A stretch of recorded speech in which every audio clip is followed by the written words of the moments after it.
ଜଗନ୍ନାଥ ଆଜି ଭୋଜି କହୁଥିଲେ ଆଉ ତାଙ୍କ ସହିତ ଆଜି ମୁଁ ବି ଟିକେ ସାମିଲ ହେଇଯାଇଛି। ଆଉ ଆମ ବର୍ତ୍ତମାନ ପିଲା ଆସୁଛନ୍ତି ନା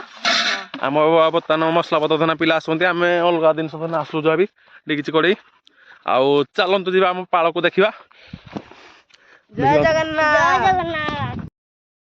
ଯାହାକି ଆଜି ଆମେ ସାଙ୍ଗମାନେ ଯାହାକି ଭୋଜି କରୁଛୁ ଯାହାକି ନବବର୍ଷ ଆମ ଯାହାକି ସ୍କୁଲର ବଡ଼ ଭାଇ କିଏ ଭୋଜିରେ ଆଡ୍ କରି ଆଜି ଚାଲ ଦେଖିବା ଆମର କେମିତି ହଉଛି ଭୋଜି ଆଉ ଚାଲ ଚାଲ। ଆମ ଛୁଆଙ୍କ ସାଙ୍ଗେ ଭାତ ଟିକେ କିଛି ବସା ହେଲା ବର୍ତ୍ତମାନ ଚାଉଳ ପଡ଼ିବ ପିଲା ଆମ ବେଡ଼ି ଏନେ ଖୁସି ଆସିବେ ଆଉ ଗୋଟେ ମାଇକ କ'ଣ ଆଣିଛି ମାଇକି ଗୋଟେ ବଜେଇବା ପାଇଁ ଢୁଲାଲ ଏଇନା ଆଉ ଚାଲନ୍ତୁ ଦେଖିବା ଆଗକୁ କ'ଣ ହଉଛି ବର୍ତ୍ତମାନ ପଡ଼ିବ ନା ଆଉ ପିଲାମାନଙ୍କ ଉତ୍ସାହିତ ଦେଖି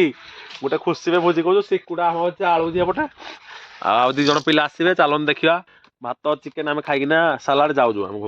ହଁ ଚାଉଳ ଆମ ଶିକୁ ପକେଇଲା ଆଉ ପିଲା ସବୁ ରୋଷେଇ କରୁଛି ମୁଁ ତ ଖାଲି ଦେଖୁଛି ଆଉ ବର୍ତ୍ତମାନ ଆମର ଭାତ ଛଣା ହଉଛି ଉଷୁନା ଭାତ ଆଉ ବର୍ତ୍ତମାନ ଏପଟେ ଆମ ଏନେ ଚିକେନ କଷା ହବ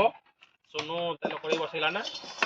ଚିକେନ ଏନେ ବର୍ତ୍ତମାନ କଷା ହବ ଆଉ ପିଲା 2 ଜଣ ଆମର ଯାଇଛନ୍ତି ଦହି ସାଲାଡ ପାଇଁ ଆଉ ଚାଲନ୍ତୁ ଭିଡ଼ିଓ ସହିତ ଜଡ଼ିତ ହୁଅନ୍ତୁ ଦେଖିବେ ଆଉ ପକା ବର୍ତ୍ତମାନ ଚିକେନ ପାଇଁ ମସଲା କଟା ହେଲା ପକା ସବୁ ଆଉ ଟୁପାଟେ ପାଣି ବାହାରେ ନା ଭାତ ଛାଣୁଛି ଭାଇଟା ହଁ ଆଉ ଦେଇ ବର୍ତ୍ତମାନ ଭାତ ଛାଣୁଛି ଏପଟେ ଭାଇଟା ଦେଖିବ ବୋଧେ ଆଉ ଟିକେ ଜଲଦି ଆଣିଲୁ ରାଗ ବେଶୀ କହିଯାନି ନାଇଁ ବେ କର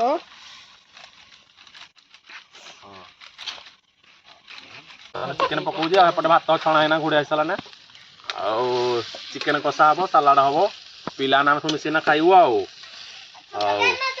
ଭିଡ଼ିଓ ସହିତ ଚିକେନ କଷାଟା କେମିତି ହେଇଛି ତ ହ୍ୟାଲୋ ଗାଇସ୍ ଚିକେନ ଚାଖିଦା ଟିକେ ଆସ ସାଙ୍ଗମାନେ କିଏ ଖାଇବ ଆମେ ତ ବର୍ତ୍ତମାନ ଖାଇବାକୁ ବସିଲୁ ଚିକେନ ଭାତ ସାଲାଡ ଆଉ ଦେଖିପାରୁଥିବେ ସମସ୍ତେ ଛୁଆଙ୍କ ସହିତ ମୁଁ ବସି